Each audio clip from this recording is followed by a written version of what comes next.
వాస్తవానికి ఏ పార్టీకైనా 2 రకాల వ్యక్తులు ఉంటారు. ఆ పార్టీలో కావచ్చు, ఆ పార్టీకి సంబంధించిన మీడియాలో కావచ్చు, ఆ పార్టీకి సంబంధించిన సోషల్ మీడియాలో అయినా.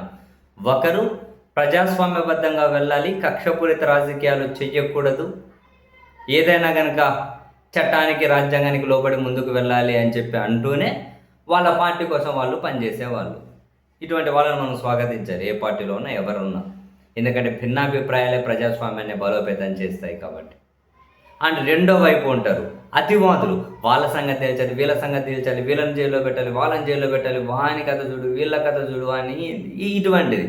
అంటే బూతులతో విరుచుకోవడం, ఫ్రస్ట్రేషన్ చూపించడం. అండ్ వీళ్ళు చెప్పినట్లు వీళ్ళు అధికారంలో ఉన్న పార్టీలు కూడా వినడం లేదు అని చెప్పి ఆ అధికారంలో ఉన్న పార్టీలను, నాయకులను తిట్టడం. ఇప్పుడు ఈ అతివాద గ్రూప్ ఏదైతే ఉందో మీడియాలోను, సోషల్ మీడియాలోను, వాళ్ళు ఇప్పుడు చంద్రబాబు నాయుడు గారి ప్రభుత్వాన్ని, తన ప్రభుత్వాన్ని కూడా తిడుతూ ఫ్రస్ట్రేషన్ చూపెడుతూ ఉన్నారు. అంటే వాళ్ళ మీద కోపం కాదు, పాలకపక్షం మీద ఫ్రస్ట్రేషన్. ఎందుకనంటే ఫ్రస్ట్రేషన్, వాళ్ళు రైజ్ చేస్తున్నది పాయింట్ ఏంటి అంటే అసలు వ్యవస్థలు ఎవరి చేతిలో ఉన్నాయి అంటున్నారు. వ్యవస్థలు ఎవరి చేతిలో ఉన్నాయి అని. ఎందుకనంట పొగాకు రైతులు జగన్మోహన్ రెడ్డి గారి దగ్గరికి వెళ్ళారట. జగన్మోహన్ రెడ్డి గారి నెక్స్ట్ నేను క్షేత్రస్థాయి పర్యటనకు వెళ్తాను, మీకు అండగా నిలబడతా, ప్రభుత్వం మీద ఒత్తిడి తీసుకొస్తా అనగానే ఇమ్మీడియట్గా రాష్ట్ర కేంద్ర ప్రభుత్వం నుంచి ఒక ప్రకటన వచ్చింది. పొగాకు రైతులను ఆదుకుంటూ వాళ్ళకు వడ్డీ లేని రుణాలు ఇచ్చుకుంటూ వాళ్ళకు పొగాకు కేజీ కింద అని చెప్పి కొంటూ మళ్ళీ కేజీ కింద ప్రోత్సాహకరం అందించుకుంటూ ఒక ప్రకటన వచ్చింది. అంటే జగన్మోహన్ రెడ్డి గారు వాళ్ళతో కలిసి నేను క్షేత్రస్థాయికి వెళ్తానని చెప్పగానే ఇమ్మీడియట్గా మీరు స్పందించేసి క్రెడిట్ అంతా ఆయనకి ఇస్తున్నారు అంటారు వీళ్ళు. మొన్న ఆక్వా రైతులు వచ్చి జగన్ గారిని కలవగానే ఆయన భీమవరం వెళ్ళాడు. ఆయన అట్లా వెళ్ళంగానే ఇమ్మీడియట్గా ఇక్కడ మళ్ళీ రాష్ట్ర ప్రభుత్వం వీళ్ళు స్పందించి ఫీడ్ ధరలు తగ్గించడము, అది ఇది వాళ్ళ నిర్ణయాలు తీసుకున్నారు. మళ్ళీ ఆ క్రెడిట్ జగన్మోహన్ రెడ్డి గారికి పోయింది. వ్యవస్థలు ఆయన చెప్పినట్టు నడుస్తున్నాయా, మీరు చెప్పినట్టు నడుస్తున్నాయా అంటూ ఉన్నారు. ఆయన మామిడి రైతుల దగ్గర పోతే మామిడి రైతులకు అనుకూలంగా నిర్ణయం తీసుకుంటున్నారు.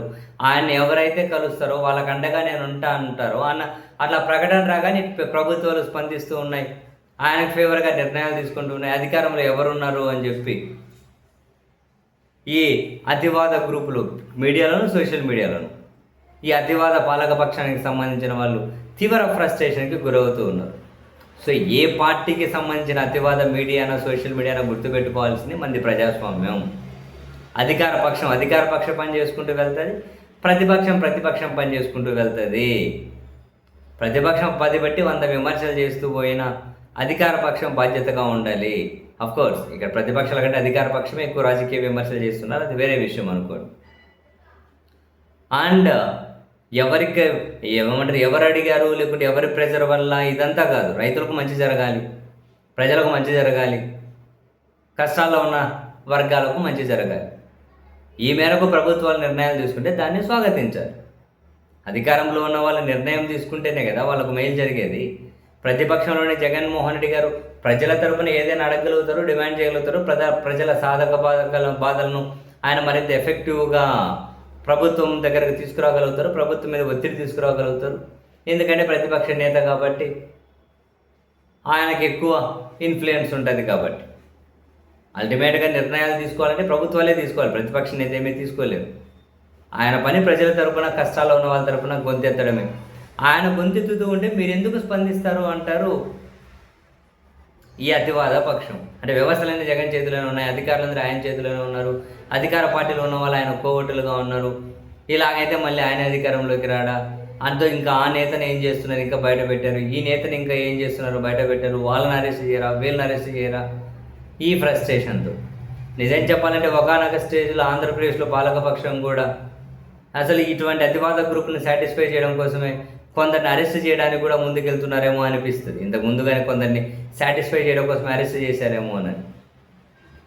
బట్ ఏది ఏమైనా జగన్మోహన్ రెడ్డి గారు ప్రభుత్వం మీద ఒత్తిడి తీసుకురావడం, ఇమ్మీడియట్గా ప్రభుత్వం స్పందించి కొన్ని నిర్ణయాలు ప్రకటించడం, తెలుగుదేశం పార్టీకి సంబంధించిన కొన్ని మీడియాలో ఉన్న కొందరికి, కొన్ని సోషల్ మీడియా అకౌంట్లకి నచ్చుతూ ఉన్నట్లయితే లేదు పాపం. అందుకే తీవ్ర ఫ్రస్ట్రేషన్ సోషల్ మీడియాలో.